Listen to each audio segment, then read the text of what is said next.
বগ্নিগণ বুক ঠুকিয়া বলুন আমরা গরু নই। লিখেছেন জয়া ফারহানা, আবৃত্তি ফারজানা ইসলাম। জাতিসংঘ নারীদের জন্য একটি দিন দিয়েছে।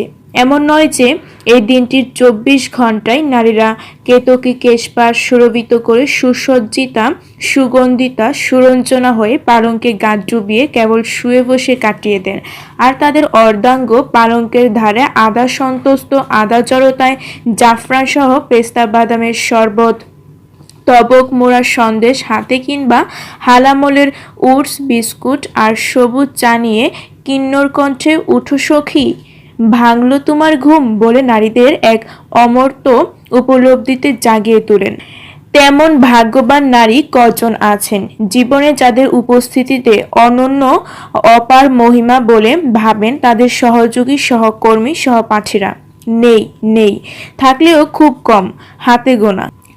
প্রায় শতভাগ নারীরা জীবনে নারী দিবসও জোয়াল টানার দিন। কর্মজীবী নারীর কাঁধে অফিসের জোয়াল, গৃহজীবী নারীর কাঁধে সংসারের জোয়াল। রান্নাঘরের গ্যাস এবং তেলকালির শিশির বিন্দু সেদিনও চোখে মুখে, ঘাম ধুলো আর তেলে ভাসা চুল, পরনে অসংখ্য ভাঁজে কুচকানো পোশাক যেন মাত্র বের করা হয়েছে কলসি থেকে। সকালবেলাতেই কপালে চিন্তার ভাঁজ, ঢালে লবণ কম দেওয়া হলো না তো, শাকে ৫ ফোড়ন দেওয়া হয়েছে তো, ভাত বেশি গলে যায়নি তো, রুটি নরম হবে তো। একে অবশ্য আমাদের সমাজে সুখী পরিবারের সুখ চিন্তা বলে ভাবা হয়। তবে সুখী পরিবার হতে আর এমন কি লাগে? ঘরের দেয়ালে হাসি খুশি পরিবারের ছবি মানে আমাদের ধারণায় সুখী পরিবার। ওই সুখী ছবির আড়ালে ডোমেস্টিক ভায়োলেন্সের শতকরা হিসাবটা ভুলে যাই আমরা। শুধু রান্না ঠিকঠাক না হওয়ার জন্য বাংলাদেশের ৭০% নারী কোনো না কোনো ডোমেস্টিক ভায়োলেন্সের শিকার। সংস্কৃতি, ধর্ম, শ্রেণী, এথেন্সিটি নির্বিশেষে ডোমেস্টিক ভায়োলেন্সের খবর সবসময় স্বীকৃত হয় না, যে কারণে তা মিডিয়ার চক্ষু এবং কর্ণের অগোচরে থেকে যায়। ডোমেস্টিক ভায়োলেন্সের প্রতি সমাজের সহমর্মিতা এতই কম যে এটা আইনি ও রাজনৈতিক দৃষ্টিযোগ্য বলে বিবেচিত হয় না। একে নিছক ব্যক্তিগত ব্যাপার বলে এড়িয়ে যাওয়া সমাজ সুবন বিবেচনা করা হয়। কোনটা পাবলিক আর কোনটা প্রাইভেট তা ঠিক করে দেয় আমাদের সমাজনীতি। এই তথাকথিত সমাজনীতির কারণে ডোমেস্টিক ভায়োলেন্সের গোপনই থেকে যায়। লিগাল জুরিস্ট প্রুডেন্স স্বীকার করেছে এখনো পর্যন্ত প্রায় শতকরা পরিবারে পুরুষের কর্তৃত্ব প্রশ্নাতীত।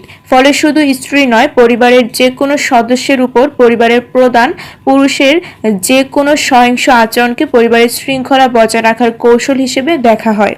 The international centre for research on women ICRW ১৯৯৭ থেকে ২০০০ সাল পর্যন্ত ৩ বছরের একটি জরিপে ডোমেস্টিক ভায়োলেন্সের ধারণা নিয়ে গবেষণা করেছে। প্রতিষ্ঠানটি বলেছে, ডোমেস্টিক ভায়োলেন্সের শিকার নারীরাও মনে করেন পরিবারের শৃঙ্খলা রক্ষার স্বার্থে স্বামীর হাতে মার খাওয়া ঠিক আছে। মনোবিদরা বলেছেন, ডোমেস্টিক ভায়োলেন্সের প্রথম থেকে শেষ পর্যন্ত পুরুষের ইগোর পরিতৃপ্তি। যদি কোনো পুরুষ নিজের সম্পত্তি রক্ষার্থে স্ত্রীকে পেটায় তবে তা ভায়োলেন্স হিসেবে গণ্য হবে না, ধরে নেওয়া হবে নিজের আত্মরক্ষার জন্য তিনি এটা করেছেন। এই হলো ২১ শতকের নারীর অবস্থান। তারপরও বছর শুনি নারীদের জন্য দিবস আছে, পুরুষের জন্য নেই কেন? তবে যেসব পুরুষ এই প্রশ্ন করেন ধরে নিতে পারি তারা অপেক্ষাকৃত কম বুদ্ধিমান। মনের কথা অকপটে মুখে নিয়ে এসেছেন। এই গোত্রের পুরুষরা অন্তত সেই গোত্রের পুরুষদের মতো নয় যারা নারীর প্রতি মুখে দিলদরিয়া, বাস্তবে কূটনৈতিক। বুদ্ধিমান পুরুষরা এত অকপট এবং সরল নন। এই নারী দিবসেই আপনি এমন পুরুষের মুখে শুনবেন নারীরা যে কাজ করে তা নিখুঁতভাবে করে, নারীরা যার পরাণই সংবেদনশীল, নারীরা সৎ, বিশ্বস্ত ও একনিষ্ঠ। মৌখিকভাবে তারা নারীদের অবিরল গুণের কথক। সিমন দা বেবোয়া কেন নারীদের দ্বিতীয় লিঙ্গ বলেছিলেন তা নিয়ে তারা শুনলে মনে হবে তাদের মতো পুরুষ থাকতে নারীর এত দুর্গতি কেন। তারা নারী দিবসে ২৪ ঘন্টার জন্য নিজেদের চেয়ার নারীদের জন্য ছেড়ে দেন এবং সব নারী সেরা নারী, সব নারী যোদ্ধা নারী, সব নারী কর্মী নারী ইত্যাদি প্রশংসার ফুলকি ছড়িয়ে নারী দিবস শেষ করেন। 8ই মার্চ বাংলাদেশের সব নারী একযোগে প্রথম স্থান অধিকার করেন। এই প্রতীকী প্রদায়নের কোনো প্রয়োজন দেখি না। নারীরা যা অর্জন তা 364 দিনে শ্রম ঘাম মেধার যোগফল। সেটা সারা বছর যেমন নারী দিবসও তেমন থাকলে স্বস্তিকর। নাটাইয়ের সুতো হাতে রেখে একদিন আকাশে উঠতে দেওয়ার মানে উদারতা নয়। নাটাইয়ের সুতো হাতে রেখে একদিন আকাশে উঠতে দেওয়ার মানে উদারতা নয়। চেয়ার না ছেড়ে বরং একদিন অন্তত হাতা খুন্তি ধরতে পারলে বুঝতাম গৃহকর্মকে অন্তত প্রতীকী অর্থে তারা গুরুত্বপূর্ণ মনে করেছেন। কোনো এক নির্বাচনে নির্বাচনী প্রতীক, পুতুল, পাখা, হাড়ি বরাদ্দ দেওয়ার চারপাশে ছিক্কার পড়ে গিয়েছিল। প্রগতিশীলরা মস্ত ক্ষেপে উঠেছিলেন, কেন আজও তা কিনারা করে উঠতে পারেনি।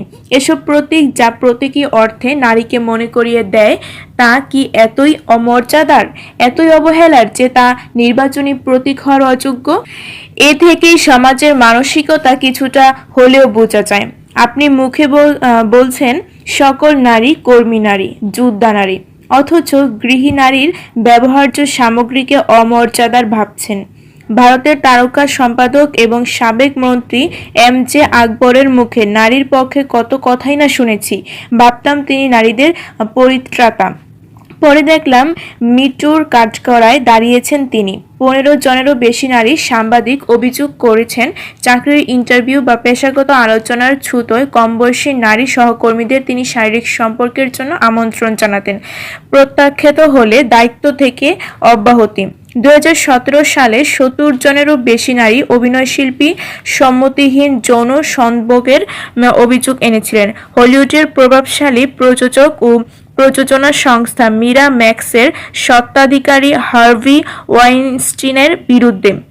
ঘটনাস্থল নিউ ইয়র্ক বলে গ্রেফতারও হয়েছিলেন।